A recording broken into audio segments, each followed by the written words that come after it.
Good morning बच्चों।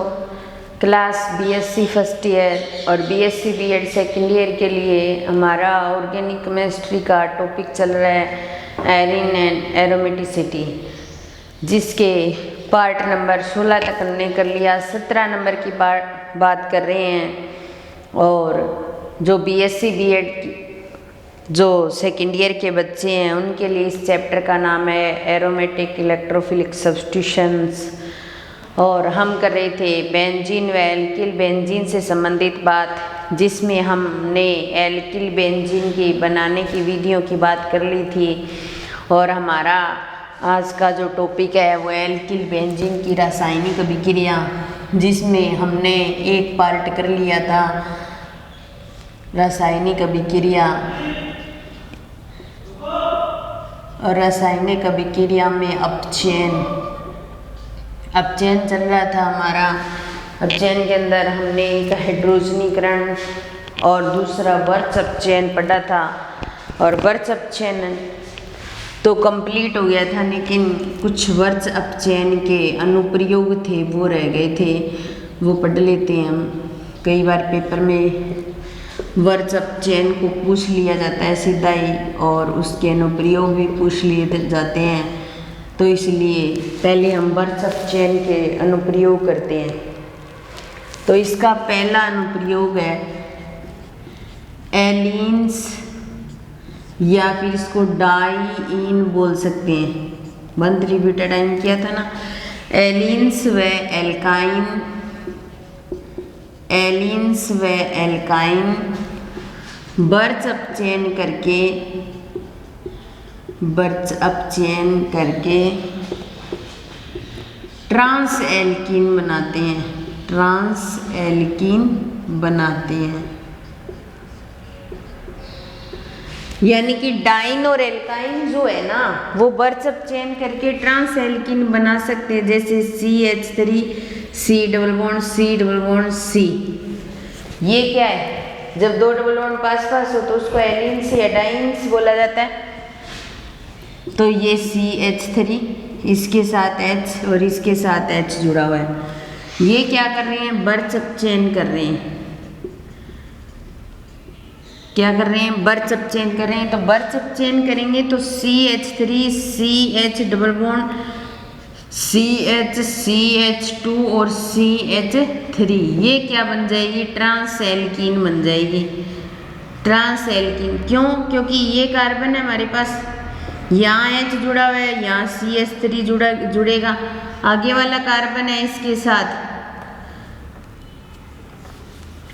जैसे ये कार्बन है, ये इसको इस तरीके से शो कर सकते हैं। यहाँ CH3 है और इसके साथ यहाँ H है।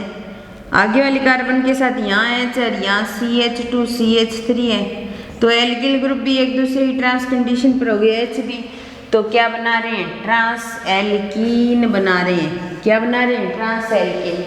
तो पहला अनुप्रयोग कि जो एलीन्स होते हैं वो वर्च अपचयन करके ट्रांस एल्कीन बना सकते हैं।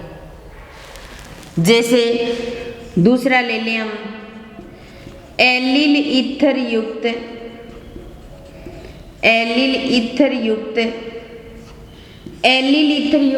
कोई भी कार्बनिक कंपाउंड लेंगे ना, अगर उसका वर्च अपचयन कराएंगे तो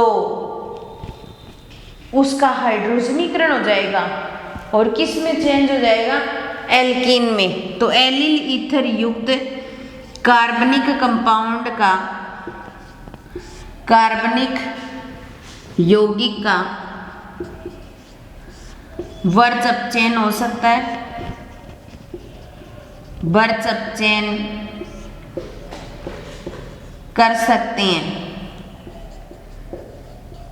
हैं। जैसे देखिए हमारे पास यहाँ CH2 डबल बॉन्ड CH और CH, इसके साथ कोई चीज जुड़ी हो तो CH2O CH3 ये जुड़ा हो, तो कार्बन कार्बन डबल बॉन्ड के बाद सिंगल बॉन्ड आ गया, तो एलील की कंडीशन हो गई। इसका क्या करवाएंगे? वर्च अपचयन करवाएंगे। बर्चअप चेन कराएंगे तो ये CH2 डबल बॉन्ड CH और CH3 में चेंज हो जाएगा। क्यों? इस डबल बॉन्ड पर कोई इफेक्ट नहीं पड़ेगा। ये बोल रहा है कि एलिल ईथर युक्त कार्बनिक यौगिक का बर्चअप चयन हो जाता है, तो ये है कार्बनिक यौगिक, इसका अपचयन हो जाएगा और हमें यहाँ पर क्या प्राप्त हो जाएगी? एल्कीन प्राप्त हो जाएगी या प्रोपीन प्राप्त हो जाएगी या कार्बनिक यौगिक का हाइड्रोजनीकरण हो जाता है, बर्चअप चयन हो जाता है, बर्चअप चयन हो जाता है, लेकिन इस डबल बॉन्ड पर कोई इफेक्ट नहीं पड़ेगा। ये थे बर्चअप चयन के दोनों प्रयोग। तीसरे अनुप्रयोग की बात करें हम तो हम ले लें अल्फा बीटा अनसैचुरेटेड एल्डिहाइड ले लें या कीटोन ले लें या कोई भी कार्बोनिल कंपाउंड ले लें। जैसे हमारे पास CH2, तीसरा अल्फा बीटा अनसैचुरेटेड एल्डिहाइड लें या कीटोन ले लें, एल्डिहाइड या कीटोन का बर्चअप चयन करवाएं। तो बर्चअप चयन करवाएंगे ना तो क्या होगा? कीटोनिक समूह तो वैसे की वैसे ही रहेगा, जैसे CH2 डबल बॉन्ड CHO है हमारे पास, एल्डिहाइड है। इसका अगर बर्चअप चयन कराएंगे ना तो जो समूह है वो तो वैसे की वैसे रहेगा, लेकिन इस डबल बॉन्ड का हाइड्रोजनीकरण हो जाता है। तो पहले वाले में डबल बॉन्ड का नहीं हुआ था, एलिल लिया था, तब ये किस में कन्वर्ट हो जाएगा? CH3 में, और ये CH2 में, और CHO वैसे की वैसे रहेगा यहाँ। अगर हमारे पास कीटोन ले लें हम CH2 double bond C double bond CH3, ये अल्फा कार्बन और ये बीटा, जिस समूह के साथ में होता है वो अल्फा कार्बन होता है, उसके पास में बीटा। तो ये अल्फा बीटा अनसैचुरेटेड कीटोन है, ये अल्फा बीटा असंतृप्त कीटोन है। इसका बर्चअप चयन कराएं हम।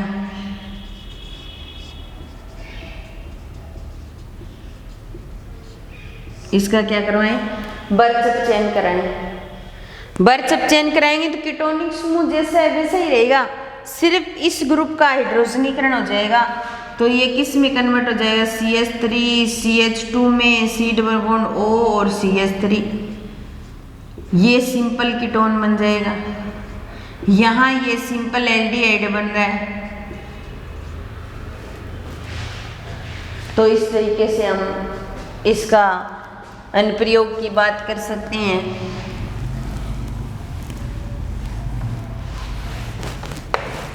बर्चअप चयन के अनुप्रयोग के अकॉर्डिंग अगर हमारे पास में अल्फा बीटा अनसैचुरेटेड कीटोन हो, अल्फा बीटा अनसैचुरेटेड कीटोन हो, उसका बर्चअप चयन करवाते हुए एल्किलीकरण करवाया जाए, बर्चअप चयन करवाते हुए एल्किलीकरण कराया जाए तो आसानी से हो सकता है एल्किलीकरण। ये डबल बॉन्ड है, ये अल्फा और ये बीटा, ये अल्फा बीटा अनसैचुरेटेड कीटोन है या कंपाउंड है। इसका क्या करवाएं? बर्चअप चयन कराएं। बर्चअप चयन करवाते हुए एल्किलीकरण कराएं, CH3I के साथ रिएक्शन कराएं तो रिएक्शन आसानी से करा सकते हैं। कीटोनिक समूह जैसा है वैसा ही रहेगा और यहाँ CH3 और CH3, इसका एल्किलीकरण आसानी से हो जाएगा। ऐसा कर सकते हैं हम। ये थे बर्चअप चयन के अनुप्रयोग। बर्चअप चयन ये कहता है कि एल्कीन, एल्काइन या एलिन्स या डाइन्स बर्चअप चयन करके ट्रांस एल्कीन बना सकते हैं।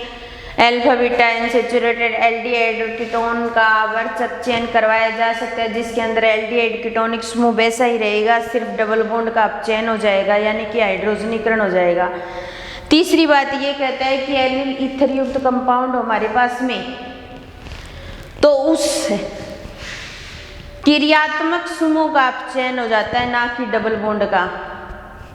और अगर अल्फा बीटा संतृप्त कीटोन या संतृप्त युक्त यौगिक को हमारे पास में तो उसका एल्किलीकरण कराया जाए तो आसानी से हो सकता है कीटोनिक समूह में किसी प्रकार का कोई चेंज नहीं आएगा।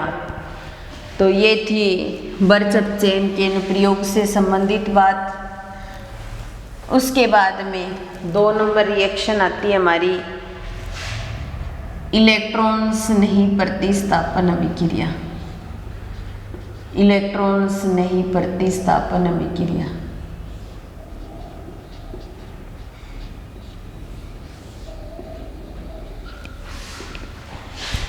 एल्किल बेंजीन एक एरोमेटिक रिंग है जो क्या कर सकती है, इलेक्ट्रॉन्स नहीं प्रतिस्थापन अभिक्रिया शो कर सकती है, लेकिन सारी इलेक्ट्रॉन्स नहीं प्रतिस्थापन अभिक्रिया शो नहीं करेगी। कुछ एक ही रिएक्शन शो की जाएंगी। फ्रीडल क्राफ्ट अभिक्रिया तो बिल्कुल भी शो नहीं करती है, क्योंकि एल्किल बेंजीन ही है हमारे पास और एल्किल ही और जोड़ना होता है, तो ये रिएक्शन शो नहीं करती। ये 3 ही प्रकार की रिएक्शन शो करेगी। नंबर 1 नाइट्रीकरण, नंबर 2 हेलोजनीकरण,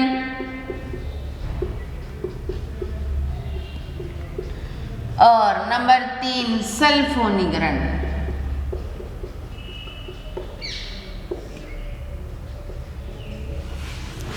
ये 3 ही रिएक्शन शो करती है, जिसमें पहली रिएक्शन की हम बात कर रहे हैं नाइट्रीकरण। नाइट्रीकरण जब भी किसी का करवाया जाता है तो नाइट्रिकारक मिक्सचर की प्रेजेंस में रिएक्शन करवाई जाती है। हम यहाँ एल्किल बेंजीन का नाइट्रीकरण करवा रहे हैं तो नाइट्रिकारक मिक्सचर की उपस्थिति में रिएक्शन करवाएंगे। और उत्पाद कैसे प्राप्त होंगे, ऑर्थो पैरा।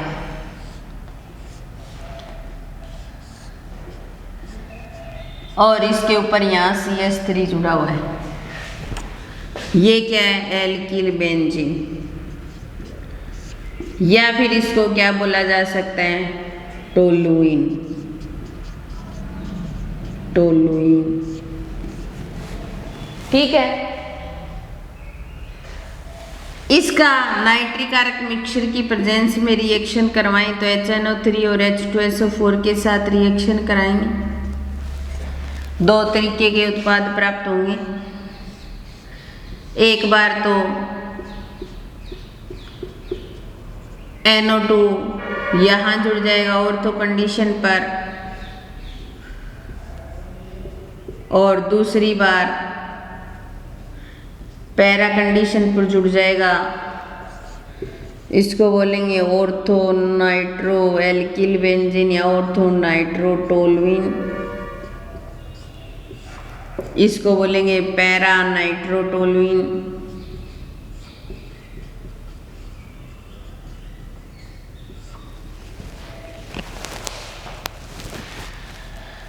ये तो हमने किसका नाइट्रीकरण करवाया है, एल्किल बेंजीन का। अगर हमारे पास मान लो ये कंडीशन हो, यहाँ CH3 जुड़ा हो और यहाँ NO2 जुड़ा हो और पैरा नाइट्रो टोलुइन पहले से ही हो हमारे पास, टोलुइन पैरा नाइट्रो टोलुइन पहले से हो और इसका नाइट्रीकरण करवाया जाए किसकी प्रेजेंस में, नाइट्रिकारक मिक्सचर की प्रेजेंस में, ठीक है।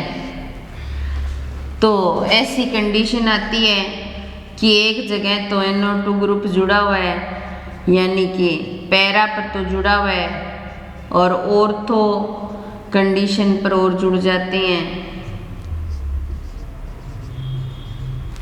तो बन जाएगा 2,4,6 ट्राई नाइट्रोटोल्यूइन। ट्राई नाइट्रोटोल्यूइन 1, 2, 3, 4, 5 और 6, तो 2,4,6 ट्राई नाइट्रोटोल्यूइन ये बन जाएगा। तो सीधा नाइट्रीकरण कराए तो ऑर्थो पैरा उत्पाद, अगर पहले से ही पैरा पर नाइट्रो ग्रुप जुड़ा है नाइट्रीकरण करवाएंगे तो दूसरी कंडीशन में जाकर के ऑर्थो पर नाइट्रो ग्रुप और जुड़ जाएगा। हैलोजनीकरण या अपने कहें क्लोरीनीकरण, हैलोजनीकरण की जगह क्लोरीनीकरण भी लिख सकते हैं अपने। बेंजीन की क्लोरीनीकरण के साथ यानी कि एल्किल बेंजीन की Cl2 के साथ रिएक्शन करवाएंगे। यहाँ CH3 जुड़ा हुआ है, इसकी Cl2 के साथ रिएक्शन करवाएंगे Fe चूर्ण की प्रेजेंस में। तो यहाँ भी हमें दो प्रकार के उत्पाद प्राप्त होंगे। एक बार तो Cl ऑर्थो पर जुड़ जाएगा और दूसरी बार पैरा पर जुड़ जाएगा। तो इसको ऑर्थो मेथिल क्लोरोबेंजीन कह देंगे।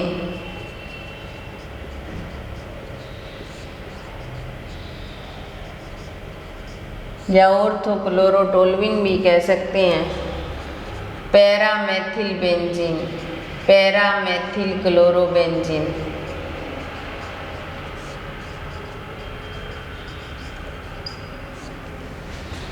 ये बन जाएगा।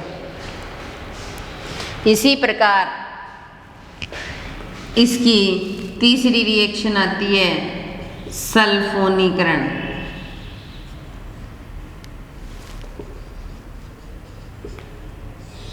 या सल्फोनेशन कह सकते हैं अपने।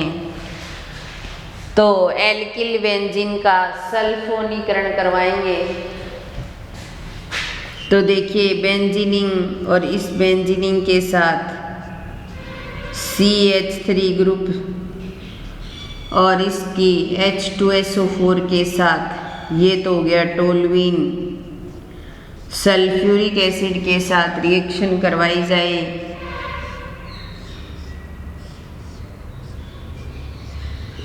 तो यहाँ तो CH3 ग्रुप और एक बार तो ऑर्थो पर SO3H ग्रुप जुड़ जाएगा और एक बार क्या होगा, पैरा पर जुड़ जाएगा। एक बार क्या होगा, पैरा पर जुड़ जाएगा।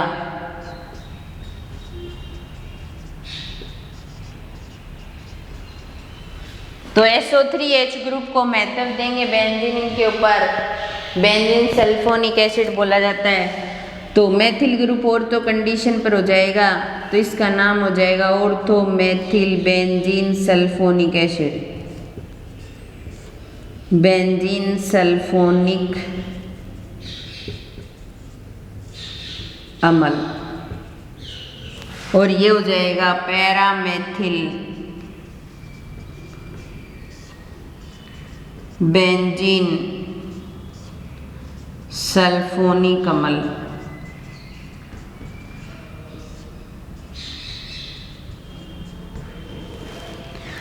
तो इस प्रकार ortho methyl benzene sulphonic acid बन जाएगा और पैरामेथिल बेंजीन सल्फोनिक अम्ल प्राप्त हो जाएगा। तो ये थी इलेक्ट्रॉन्स नई प्रतिस्थापन अभिक्रिया जिसके अंदर नाइट्रीकरण करवाया। दो प्रकार के उत्पाद ऑर्थो नाइट्रो पैरा नाइट्रोटोल्विन प्राप्त हो गया। पैरा नाइट्रोटोल्विन पहले से हमारे पास हो तो नाइट्रिक आयरन मिक्सचर की प्रेजेंस में रिएक्शन कराते हैं तो 2,4,6 ट्राई नाइट्रोटोल्विन प्राप्त होता है। अगर इसका क्लोरीनीकरण या क्लोरीनेशन करवाएं तो Cl2 के साथ रिएक्शन कराएंगे तो ऑर्थो मेथिल क्लोरोबेंजीन और पैरा मेथिल क्लोरोबेंजीन प्राप्त हो जाएगा। अगर इसका सल्फोनीकरण करवाया जाए तो टोल्विन हमारे पास H2SO4 के साथ रिएक्शन करवाएंगे बेंजीन रिंग की ऑर्थो कंडीशन पर SO3H और पैरा कंडीशन पर SO3H ग्रुप जुड़ जाएगा और बन जाएगा ortho methyl benzene sulphonic acid और para methyl benzene sulphonic acid. इसके साथ ही इलेक्ट्रॉन्स नई प्रतिस्थापन अभिक्रिया कंप्लीट हो गई।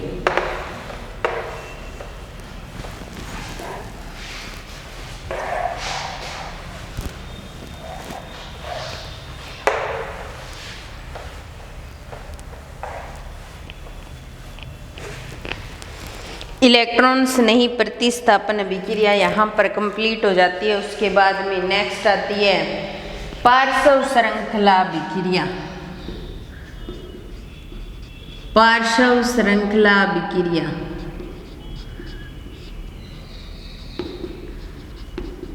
अभिक्रियाएं, ये काफी बड़ी रिएक्शन है।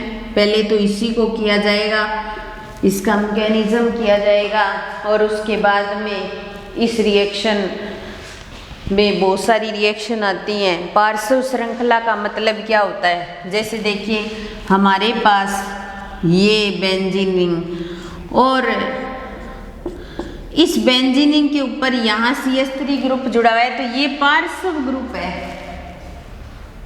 मतलब अब जो रिएक्शन होगी ना वो बेंजीन रिंग शो नहीं करेगा, उसके ऊपर जुड़ा हुआ ग्रुप शो करेगा। इसलिए पार्श्व श्रृंखला की अभिक्रिया मतलब जो भी प्रोडक्ट बनेगा ना वो CH3 पर डिपेंड करेगा, या कोई भी चेंज आएगा वो CH3 पर आएगा। इसलिए इसे क्या बोला जाता है, पार्श्व श्रृंखला की अभिक्रिया बोला जाता है। और पार्श्व श्रृंखला की अभिक्रिया के अंदर अपने पार्श्व श्रृंखला का क्या करवाएं, हैलोजनीकरण या क्लोरीनेशन करवाएं। मान लो तो Cl2 के साथ रिएक्शन करवाएंगे प्रकाश की प्रेजेंस में, तो ये बेंजीन का H और Cl बाहर निकल जाएंगे और इस पर आ जाएगा CH2Cl। और जब बेंजीन पर CH2 जुड़ा रहता है तो उसको बोला जाता है बेंजिल। फिर अगर Cl जुड़ा हुआ है तो बेंजिल क्लोराइड और OH जुड़ा हुआ है तो बेंजिल एल्कोहल हो जाएगा। तो इसका मतलब ये क्या बन जाएगा, बेंजिल क्लोराइड बन जाएगा, बेंजिल क्लोराइड। फिर वापिस अपने Cl2 के साथ रिएक्शन करवाएंगे HNO की प्रेजेंस में और HCl बाहर निकल जाएगा। और अब हमारी बेंजीन पर क्या बच गया, CH बच गया। और CH के साथ दो चीज़ें जुड़ेंगी, तो जब बेंजीन के ऊपर CH होता है तो उसको बोला जाता है बेंजल। क्या बोला जाता है, बेंजल। और इसके साथ दो एलोजन जोड़ देंगे तो बेंजल डाइक्लोराइड बोलो या क्लोराइड बोलो, बेंजल क्लोराइड डाइक्लोराइड। फिर Cl2 के साथ करवाएंगे HNO की प्रेजेंस में और एक HCl और बाहर निकल जाएगा और बेंजीन के ऊपर कार्बन के साथ तीनों Cl जुड़ जाएंगे तो इसको बोला जाएगा बेंजो ट्राइक्लोराइड, बेंजो ट्राइक्लोराइड। तो ये क्या है, एक पार्श्व श्रृंखला की अभिक्रिया है जिसके अंदर पार्श्व ग्रुप में ही चेंज आता है, यानी कि बेंजीन के ऊपर CH3 जुड़ा हुआ है तो CH3 के अंदर ही चेंज आएगा जो भी आएगा। तो सबसे पहले हमने Cl2 के साथ अभिक्रिया करवाई बेंजिल क्लोराइड, फिर Cl2 के साथ करवाई बेंजल डाइक्लोराइड और फिर Cl2 के साथ करवाई तो बेंजो ट्राइक्लोराइड प्राप्त होता है। बाकी इसका मैकेनिज्म और बहुत सारी रिएक्शन है नेक्स्ट क्लास में करेंगे। धन्यवाद।